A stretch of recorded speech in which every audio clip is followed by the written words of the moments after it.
우리 마태복음 8장 23절부터 34절까지 말씀 한 절씩 교독하겠습니다. 배에 오르심에 제자들이 따랐더니 바다에 큰 놀이 일어나 배가 물결에 덮이게 되었을 때 예수께서는 주무시는지라. 그 제자들이 나와 깨우며 이르되 주여 구원하소서, 우리가 죽겠나이다. 예수께서 이르시되 어찌하여 무서워하느냐, 믿음이 작은 자들아 하시고 곧 일어나사 바람과 바다를 꾸짖으시니 아주 잔잔하게 되거늘. 그 사람들이 놀랍게 여겨 이르되 이가 어떠한 사람이기에 바람과 바다도 순종하는가 하더라. 또 예수께서 건너편 가다라 지방에 가심에 귀신 들린 자 둘이 무덤 사이에서 나와 예수를 만나니 그들은 몹시 사나워 아무도 그 길로 지나갈 수 없을 지경이더라. 이에 그들이 소리질러 이르되 하나님의 아들이여, 우리가 당신과 무슨 상관이 있나이까? 때가 이르기 전에 우리를 괴롭게 하려고 여기 오셨나이까? 하더니 마침 멀리서 많은 돼지떼가 먹고 있는지라.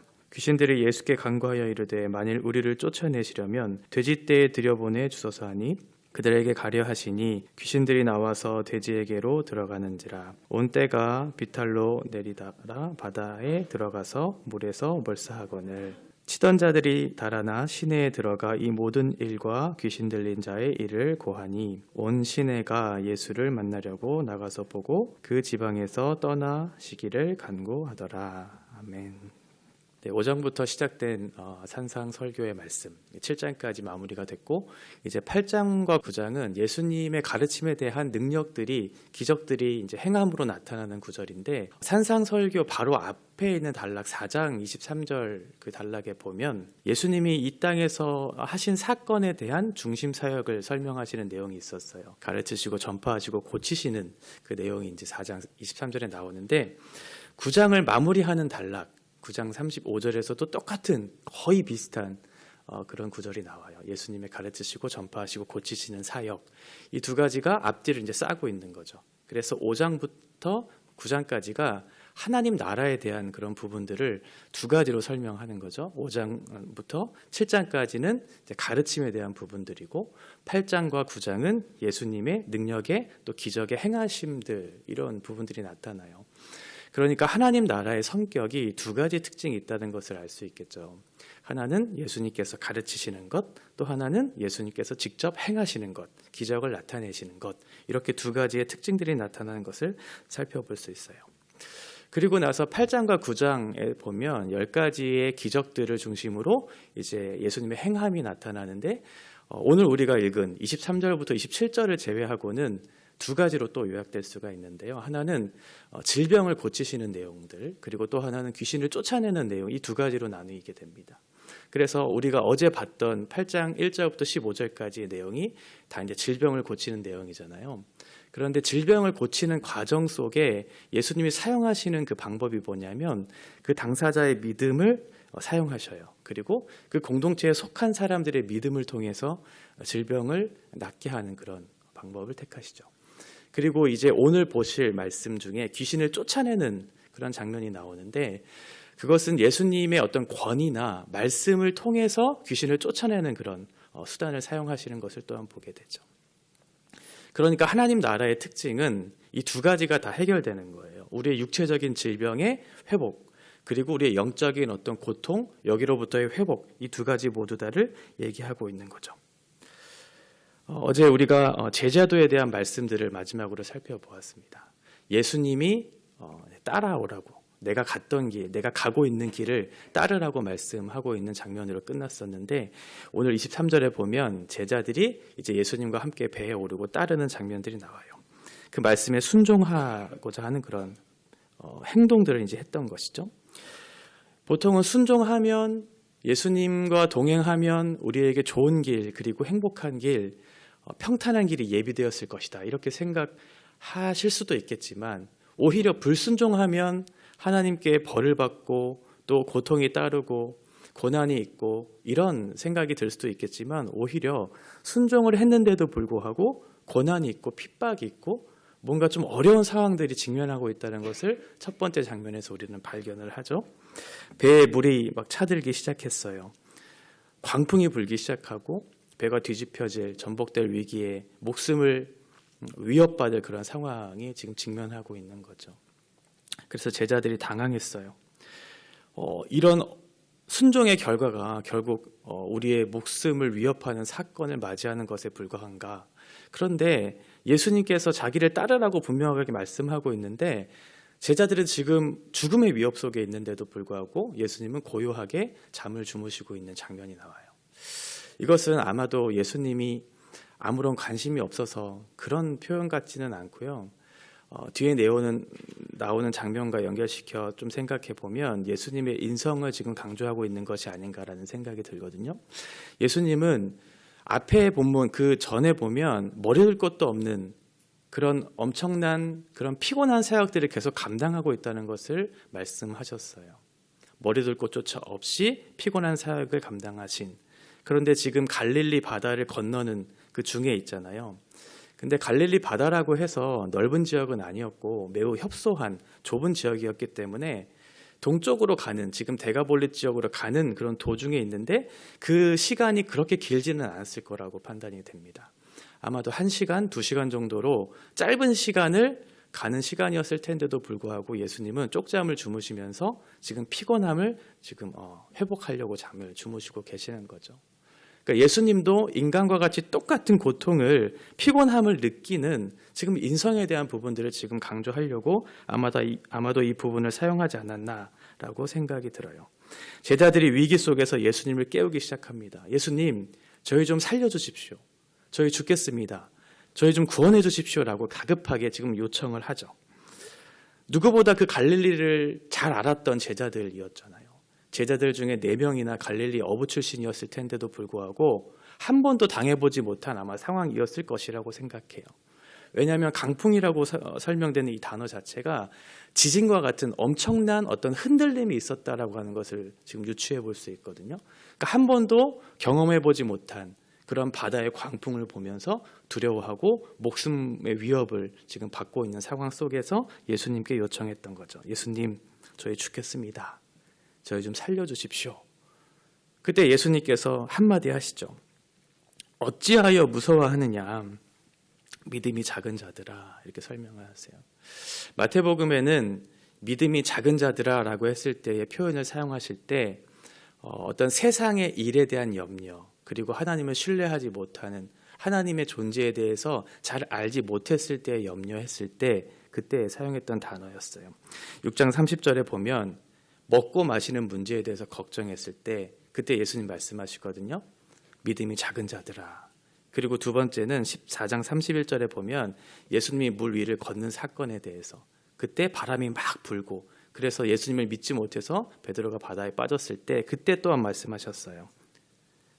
믿음이 작은 자들아. 그러니까 물질적인 세상적인 어떤 염려에 따라 그리고 하나님이 누구신지에 대해 의심하고 신뢰하지 못했을 때 예수님이 말씀하시는 거죠. 믿음이 작은 자들아 라고 그렇게 말씀하셔요. 그러면서 예수님이 한 가지 행동을 이제 하시죠. 바다를 꾸짖으세요. 바람을 꾸짖으시면서 그 광풍이 일어났던 것들을 잠잠하게, 바다에 놀이 일어났던 것들을 잠잠하게 하시면서 그 사건을 보고 비로소 제자들이 깨닫기 시작하죠. 물론 그 전에 수많은 사건들이 있었고 산상설교를 통해서 예수님의 가르침을 통해 예수님이 가르쳐 주시는 내용이 참 진리이구나라는 것을 분명하게 깨달았을 제자들이 이 바다를 잠잠하게 하시는 그 사건을 통해 예수님에 대한 생각들, 그것보다 더 위대하고 크신 분이라는 것을 깨달았던 거죠. 시편 89편 9절에 보면 주께서 바다의 파도를 다스리시며 그 파도가 일어날 때 잔잔하게 하시나이다. 이런 표현이 나오거든요. 그러니까 어떠한 자연 피조 세계에 대한 명령을 하시고 그 자연 피조 세계가 거기에 대해 순종했다는 것을 구약에서도 여러 번 말씀하고 있는데 그것을 통해 우리가 알 수 있는 것은 이 창조 그리고 피조 세계물조차도 통치하실 수 있는 그 하나님이심을 직접 나타내시는 거죠. 그러니까 앞에서는 예수님의 인성을 강조하고 있었다면 지금 자연 만물을 다스리시고 잠잠케 하시는 예수님의 신성을 지금 다시 한번 강조하시는 그런 내용들이 나와요. 그러니까 너희가 믿고 따를 수 있는 분은 이러한 분이라는 거예요. 그러니까 제자들이 거기에 대한 이해가 없었던 거죠. 참된 지식이 없이 물론 믿음은 있었죠. 지식도 어느 정도 있었던 것으로 판단이 되지만 그 전에 알고 있었던 지식보다 하나님이 어떠한 존재인가에 대한 그 지식이 더 정확하게 들어오므로 27절에 이런 얘기를 해요. 도대체 누구이기에 바다까지 잠잠하게 하는가? 그러니까 제자들이 그동안 가지고 있었던 예수님에 대한 지식은 매우 부분적이었던 거죠. 그 지식이 부분적이니까 믿음도 당연히 작을 수밖에 없겠죠.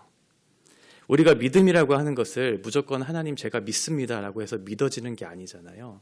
믿는 내용이 무엇인지를 알고 믿는 대상이 누구인지에 대한 정확한 이해가 있어야 믿음이 들어오고 믿음이 성장하고 믿음이 확고하게 될 수 있는 것처럼 지금 제자들은 이제 처음 예수님을 따르는 과정 속에 있었을 테니까 그 지식이 조금은 부족했지만 예수님의 말씀을 가르침 그리고 예수님의 행하심을 통해서 예수님이 어떠한 분이신지에 대한 명확한 이해들이 조금씩 들어오기 시작했어요. 예수님이 이러한 존재이구나. 그리고 예수님은 이러한 성품을 갖고 계시는구나. 그리고 예수님은 이러한 속성들을 가지고 계시는 분이시구나 라는 것에 대한 이해가 더 많이 들어왔던 거죠. 그러니까 하나님을 아는 지식 가운데 믿음이 자라가는 거죠. 지식이 없이는 우리의 믿음이 견고해질 수가 없어요. 지식이 없이는 우리의 생각, 또 우리가 갖고자 하는 신념, 우리가 생각했던 것, 우리가 경험했던 것으로 모든 것들을 판단하기 시작해요. 그래서 우리의 신앙이 내 안에 갇혀지고 내가 원하는 교회, 내가 원하는 신앙 이런 것들로 모든 것들을 분별하고 판단하기 시작하죠. 그러나 그런 것들은 자기의 생각과 자기의 경험 안에 갇히는 것에 불과하지 바른 지식에 근거하지 않은 믿음은 잘못된 믿음일 수 있다는 거예요. 지금 제자들은 하나님에 대한 바른 지식이 조금은 부족했던 상황들이었죠. 28절부터 34절에 보면 이제 귀신을 쫓아내는 장면들이 나와요. 마태는 가다라라고 하는 표현을 썼고 마가와 누가복음 평행본문에 보면 이제 거라사라고 하는 표현을 쓰기는 했는데 아마도 이것은 갈릴리 동쪽에 보면 데가볼리 쪽으로 지금 가고 있다고 말씀을 드렸잖아요. 그 해변 중심, 해변 근처에 보면 북쪽이 가다라 또 남쪽이 거라사라고 하는 지역으로 표현됐는데 어쨌든 지금 비슷한 지역에서 지금 예수님이 귀신을 쫓아내기 위한 그런 사역을 감당하시기 위해 그곳에 가고 있다는 것을 발견하게 되죠. 중요한 것은 지역이 문제가 아니라 마태가 강조하고자 하는 핵심적인 단어가 무엇인가를 살펴보는 게 중요한데 여기서는 두 사람이라고 하는 그 단어가 매우 중요하다고 생각이 돼요. 마가나 누가복음은 귀신 들린 사람에 대해서 한 사람이라고 그렇게 언급했거든요. 그런데 마태는 분명하게 두 사람이라고 얘기를 하고 있어요. 이것은 분명한 의도가 있기 때문에 그렇겠죠. 그리고 마태는 이 귀신 들린 자의 어떤 모습이나 행동에 대해서 그렇게 강조하고 있지 않고 매우 간단하게 설명을 해요. 그런데 다른 복음서에 보면 귀신 들린 사람의 어떤 모습, 쇠사슬에 얽혀 있고 자기의 몸을 막 해하고 하는 그런 귀신 들린 사람의 초점을 맞춰서 그 사람을 강조하고 있는 것을 보게 되지만 마태는 귀신의 행동에 지금 주목하고 있지 않고 귀신 들린 사람이 두 사람이다 라는 것을 지금 강조하고 있어요. 왜 그랬을까요? 지금 앞에 27절과 연결해서 설명을 하면 좋을 것 같아요. 27절에 제자들이 도대체 누구인가라고 하는 질문을 했잖아요. 그러니까 예수님에 대한 지식에 대한 지금 질문을 했잖아요. 그러면 거기에 대한 대답을 해줘야 될 텐데 그 대답을 예수님이 이 두 사람을 통해서 지금 말씀하시려고 하시는 거예요. 성경에 보면 어떠한 말에 대한 증언을 할 때는 두 사람 이상 증언했을 때 그것에 대한 확실성을 얘기하고 있거든요. 지금 마태도 귀신 들린 두 사람의 증언을 통해서 예수님이 누구신가, 제자들이 알지 못한 사람, 그 예수님이 누구신가에 대한 설명을 지금 하려고 하는 거죠. 제자들은 예수님에 대한 지식이 아직 미비했는데도 불구하고 지금 28절부터 나오는 귀신 들린 두 사람은 예수님에 대한 지식이 제자들보다 더 많았어요. 그래서 예수님에 대한 분명한 고백을 해요. 하나님의 아들이다 라고 얘기하죠. 지식은 있었는데 반면 제자들과 같은 믿음은 없었죠. 그러나 분명한 지식은 갖고 있었어요. 귀신 들린 두 사람이 이렇게 얘기해요. 때가 이르기 전에 우리를 괴롭게 하려고 오셨습니까? 그러니까 지금 이 사람들은 예수님이 하나님의 아들이라는 것도 알고 있었고 예수님의 이 땅에 오신 이유도 알고 있었어요. 그게 뭐냐면 때가 이른다라고 하는 것은 어떠한 시점을 얘기하고 있는 거잖아요. 이 귀신들의 종말론적인 자기 운명이 어떠한 것인지를 알고 있다는 표현이에요. 이거는 때가 이르면 내 운명이 어떻게 될 것인가에 대한 분명한 지식을 갖고 있었던 거죠. 때가 이르러야 하나님의 심판이 이를 것에 대한 지금 지식을 갖고 있었던 이 사람들이 때가 이르기 전에 왜 이곳에 오셔서 우리를 괴롭게 하려고 하십니까? 라고 하는 그런 얘기를 하는 거죠. 그리고 나서 돼지떼에 우리를 몰아넣으라고 하는 것은 예수님의 능력에 대한 지식도 알고 있었다는 거예요. 지식뿐만 아니라 예수님이 어떠한 권위로 어떠한 능력을 행하실 수 있는지에 대한 지식을 전제로 해서 지금 돼지에게 우리를 넣어달라고 말을 전했던 거거든요. 그러니까 분명한 지식을 가지고 지금 예수님을 대하고 있는 그런 장면이 나와요. 때가 이르기 전에, 그러니까 때가 이른다는 것은 그 사람들에 대한 종말에 대한 심판을 분명하게 얘기하고 있는데 이것은 하나님 나라와 관련돼서 또한 설명해 볼 수 있죠. 지금 5장부터 9장까지 하나님 나라의 가르침과 행함에 대한 부분이잖아요.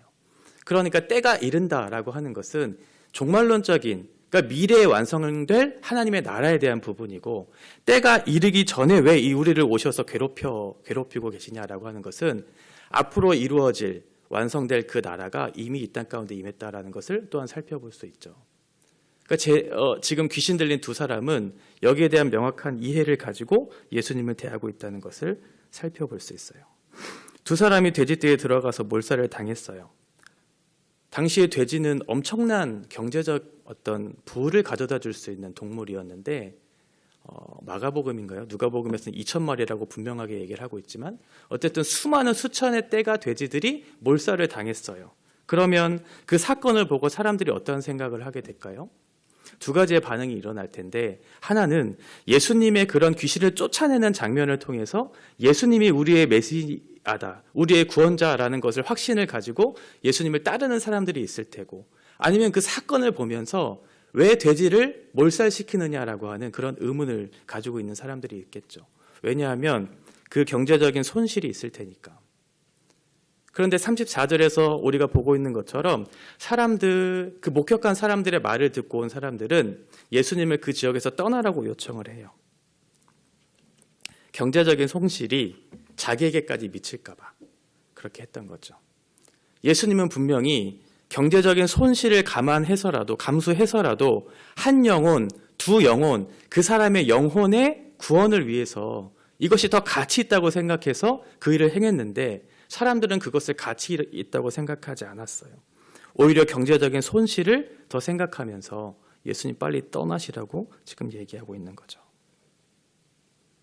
한 영혼을 더 귀하게 여기는 예수님의 마음과 한 영혼보다 경제적 손실을 더 중요하게 생각하는 그 지역의 사람들을 대조적으로 설명하고 있는 모습을 볼 수 있어요. 또 하나는 데가볼리 지역은 여러 신전들이 있었던 장소였거든요. 10개의 도시로 구성된 데가볼리의 지역에는 각각의 도시마다 신전들이 있었어요. 그런데 유대인들은 돼지라고 하는 것을 굉장히 부정한 동물로 그렇게 여겼지만, 이방인들, 특별히 데가볼리 지역에서의 우상을 숭배하는 그런 과정 속에 제물을 돼지로 드렸거든요. 그러니까 돼지들이 많을 수밖에 없었겠죠. 이 데가볼리 지역에서의 돼지는 우상 숭배를 상징하는 동물이었어요. 그러니까 한편으로 예수님이 그 귀신 들린 자를 돼지에게 들여보내게 하고 돼지를 몰살시켰다라고 하는 것은 또 하나의 의미가 있다는 것을 발견하게 되죠. 이방신들이 지배했던, 우상 숭배가 팽배했던 그 지역 속에 진정한 하나님이 누구신가, 너희들이 섬겨야 하는 진정한 하나님이 누구신가에 대한 그런 무언의 그런 행동을 하셨다고 또한 해석할 수 있을 것 같아요. 지금 예수님은 28절부터 34절까지 두 사람을 통해 예수님이 누군가를 증언하고 있어요. 예수님은 영혼을 권하러 이 땅에 오신 분, 그리고 세상을 통치하시는 주권을 갖고 계시는 하나님이시다라는 사실을 너희들에게 가르치려고 지금 오셨다라는 것을 말씀하죠. 그런데 사람들은 이 사실을 거부했어요. 한 영혼의 가치보다 물질을 더 소중하게 생각했기 때문에 예수님을 거부했고,